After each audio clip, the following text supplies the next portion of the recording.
लाभासह होईल उन्नती, तरीही संघर्षाची स्थिती. आव्हान द्या स्वतःला, तेच तुमच्या यशाचं रहस्य राहील.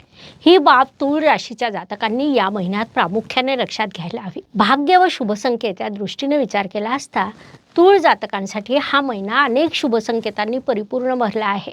त्यामध्ये प्रामुख्याने सांगायचं झाल्यास तुमचे भाग्येश बुधदेव या काळात मीन राशीमध्ये नीचीचे झाले आहे. मात्र राशीस्वामी शुक्रदेवांद्वारे त्यांचा नीचभंग देखील झालेला आहे. राशीस्वामी आणि भाग्येश यांची तिथे युती झालेली आहे.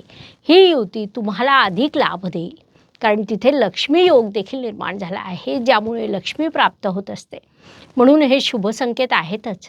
याशिवाय पंचमेश पंचमात असणं हा देखील मोठा शुभ संकेत तुमच्यासाठी निर्माण झाला आहे. थोडक्यात असे अनेक शुभ संकेत तुमच्यासाठी निर्माण झालेले आहे आणि त्यापासून तुम्हाला शुभ परिणाम प्राप्त होणार आहे. या काळाचा सदुपयोग करा.